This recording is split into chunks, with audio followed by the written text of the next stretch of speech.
Top of the morning. We're on our way to my office. Another pod, another day, another pod. It's going to show you, for those on video, for those on audio, I will describe. What I wanted to show you is, look, I planted these hellebores, they're called winter roses. And they're coming out. And crocuses are coming out. No, what are they called? Snowdrops. Look, there. Lovely pinky, hazy pinky shade of flower. And then I'm going to show you the snowdrops because that means it's spring, people. Look at these. They're like tiny little white flowers with like a white bell. Look at that. Isn't it magic? The first flowers of spring are coming.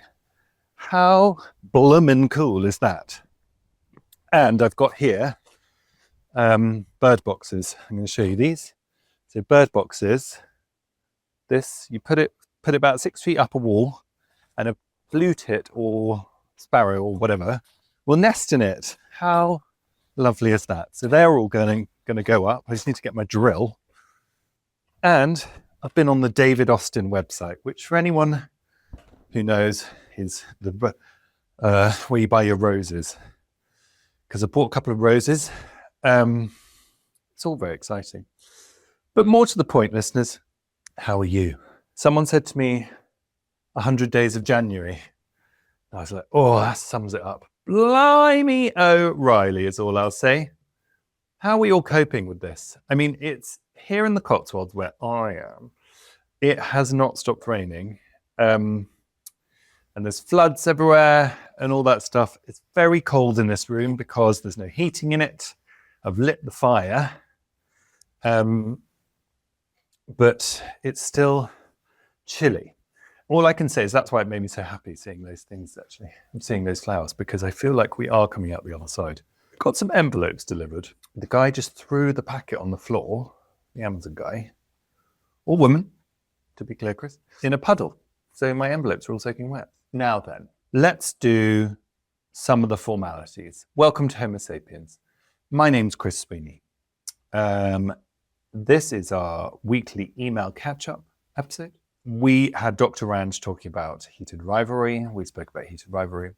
And we had so many messages from you all, helpfully pointing out some things we got wrong, helpfully talking about your own feelings on the topic. So that's what the main bulk of the inbox is going to be today. Let me tell you, Heated Rivalry, feelings and reactions. Please, can you write into us? hello@homosapienspodcast.com, @homosapiens on Instagram.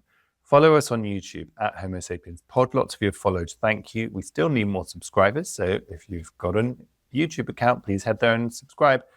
Loads of people comment and talk about things under the videos. So that's a good place to hold discussions, shall we say. More messages about the dog walk. Thank you for that, everyone who wrote in. I will tell you the date of the next one soon. We're going to do it twice a year. That's the plan. That might evolve, but that's my thinking. We'll do a dog walk twice a year. I think we should do one, well, maybe this, I think we should do one in spring and one in one in spring, one in summer. That's what I was thinking. We totally got away with the weather, let me tell you. Now, inbox. Thoughts on Heated Rivalry. Hello, amazing people. This is from Mirani. Hello, amazing people. Just wanted to share some thoughts on the last episode. First off, it made me chuckle when the two of you were discussing why straight women would enjoy Heated Rivalry. And the stereotype of men watching lesbian sex didn't bring around thoughts on why straight women might enjoy watching two men be together. Thank you, that's a very good point. If our community can appreciate the heat, let straight women enjoy their eye candy too. Yes, not everyone is watching for that reason, but also quite a lot of us are. Interesting. Thank you very much for pointing out the blindingly obvious for us. We never ceases to amaze me the things I can be myopic about.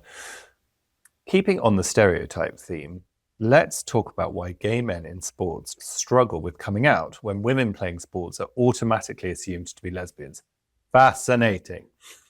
At least this is true where I live. There's a cultural thing still happening around gender and gender expectation. Are we really still living in a time when burly athletic men are assumed to be straight because all straight men must be that way and all gay men must be horrible at sport and feminine. Likewise, are we still in a time when women in sport are assumed not to be interested in men, or maybe even desired by men? That's the nub of it, I think, because they are not being feminine. I attend NWSL matches in my hometown. What is NWSL? Let's have a look. I'm Googling. National Women's Soccer League. Thank you. Matches in my hometown. And the queer turnout is massive for every game. But I've never seen something similar for any men's sport I have attended. I almost feel like sports need to do some sort of cultural exchange game, welcoming straight folks to the world of women's athletics and the queer community into the straight space of men's athletics. How interesting. Anyway, lovely having you back on the airwaves, as it were. Here's to much more time together. Thank you so much for writing that in. You've got lots of little things on your email. You have little signatures, quotes that you like. I'm going to read a couple.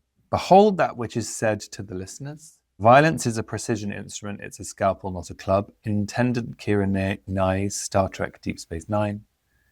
It's good Star Trek quotes. Thank you for this message. And I think it's really interesting that I love the bit, it's maybe even desired by men, I think that's the part that we are still in a time when women in sports are even assumed not to be interested in men because masculinity is abhorred in women. And that's, we've said it before and we'll say it again. Homophobia is actually misogyny. It's the hatred of the feminine in men. It's the hatred of the feminine. And, reading a lot of articles about this whole Epstein thing. Sorry to link it to such a tragic situation and these poor victims who do not seem to even be approaching any kind of justice in America. No one seems to be. They've kind of said out loud they're not going to punish anyone or try and find out who's involved in all this stuff, which is just blowing my mind. But the misogyny that the Epstein files shows in certain kinds of men who, I can't remember who wrote the article, but said they are either spoken about as sex objects, organizers, or one other thing. They are seen not as whole people. They are just seen as parts. It is insidious and it's everywhere. And I think that's what's really positive about Heated Rivalry is it kind of feels like a foil because there's a fairy tale element. It's a foil to that, and possibly why people are relating to it, because I think we're all going to fall in love with fairy tales more and more. And I also think, what's been on my mind over the weekend is Peter Mandelson, a gay man, being so central to this, contacting Epstein after he had been convicted. And maybe there isn't a link here, but I do think there is a link of queer men are often near the center of power, in inverted commas, because it's no power that anyone would actually want, and using their people-pleasing and slightly obsequious methods, because I think queerness, but particularly for his generation, it creates shame. And the shame involves you doing things that you feel you have to do in order to remain pleasing, useful, because you don't feel that you are otherwise. And that kind of, the court jester, the right-hand man role of gay men across history is very interesting. And this is the most cruel, horrible version of that, but it is a trope. And Mandelson is the way that he behaved. I don't know, is that to do with his queerness? Not to say, I'm aware that's a very contentious thing to say, and maybe we don't even need to understand why he behaved so disgustingly, but it was on my mind and I'd love to know your thoughts. Hello at homosapienspodcast.com, at homosapiens on Instagram. Do you feel ashamed that a gay man has been so central to Epstein, along with many other people who are central? But, do you, gay men, queer people, feel ashamed of that? Or do you not feel it relates? Let's go and have a look elsewhere in the inbox. Oh, now, I know I'm turning into the AI guy, but someone's done a 60s soul version of a Craig David song, and it's so good. but they made it in AI. Or maybe they didn't actually. I can't quite remember. I think there was a thing that actually wasn't made in AI. Anyway, great conversation, says Arctic Goddess. I too love the positivity and international obsession with the show. As a Gen X queer woman who grew up around many positive legal strides for gay people, but still real toxic homophobia, especially in straight men, watching these popular straight hockey podcasters and many straight husbands and random reactors admit to the sex being hot and get emotional watching the show has been shocking to me. Not many are under 50, but still, I'm kind of heartened to see so many straight men with healthy attitudes. I guess with episode 5 and 6 having an IMDb rating of 9.4, straight women and gay people aren't a big enough population to get there. I know, it's just amazing, isn't it? People really expect the show to include douching just for the sake of it. When they met up, it is implied that the preparation was done beforehand. People always find stuff to nitpick and complain about, says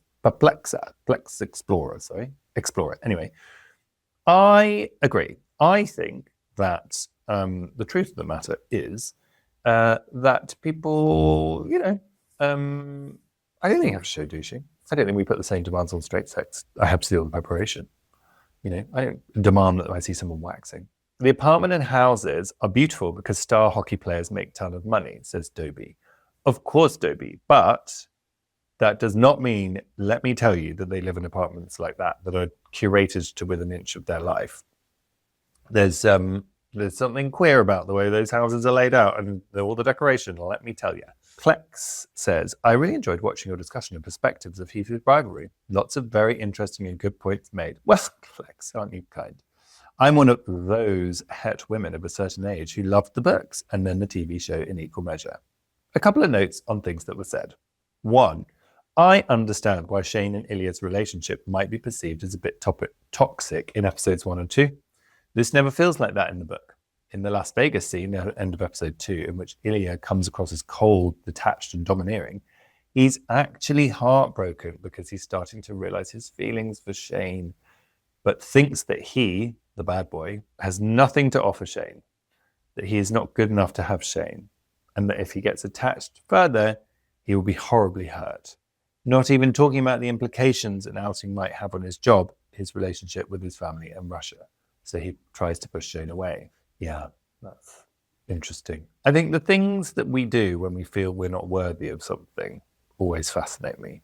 So, for example, there's a thing that, like, if you spend lots of money that you don't have, it's because you feel like you don't deserve money, so you try and get rid of it. Secretly, really what you're doing deep down is trying to get rid of it, which I think Amazon might have something to say about that with me.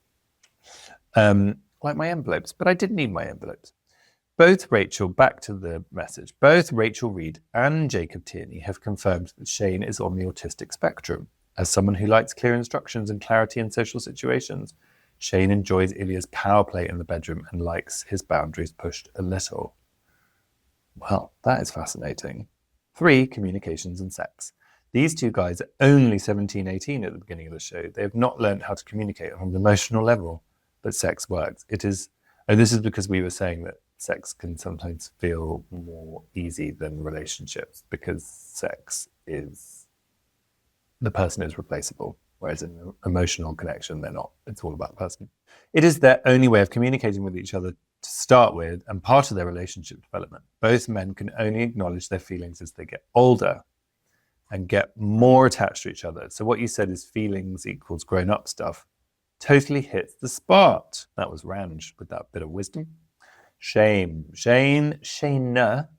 does not acknowledge fully to himself he's gay until that conversation with Rose in episode 5. He's always wanted to be the perfect son, the perfect player, the perfect captain, etc. And being gay does not conform with that and fills him with shame. That's why he pushes his feelings for Ilya under the carpet for a long, long time. Kip, he doesn't look like that in the book. That's all I can say, just a normal art student. Someone else commented somewhere that they were hot. They had a six-pack when they were an art student. Honey, not everybody. And also, like, it's not just the six-pack. It's like muscles that is like, you're only eating not raw chicken. What's it called? Chicken breast. The show has been easier on homophobia. I agree. However, if season 2 follows the book as much, we'll likely come across this and other issues. Thanks for sharing. your thoughtful discussion and sharing some personal experiences relating to the show. How was episode 6 for you? It was amazing, Lex. Thank you. I watched it literally straight after the episode and it truly delivered. And all I can say is I really hope there is season 2. Have we had any confirmation of that? Sure. There must be. And then loads of other comments. Head to the YouTube and get involved in all the discussion, everybody. Oh, I feel like a YouTuber all of a sudden. Write in, tell us what you thought. Again, we're supporting Not a Phase, so please do write in if you know someone or would like to nominate someone to receive some gender-affirming underwear. But Danny from Not a Phase, she has an underwear label. Write in to hellohomosapionspodcast.com. We are raising money and we will get that underwear to those people who request it. You've got to write in general. Tell us your thoughts on Heated Rivalry and other things. What would you like us to talk about on the episodes? It's been lovely talking to you as ever. Stay in touch, my dear listeners. Ta-ra for now.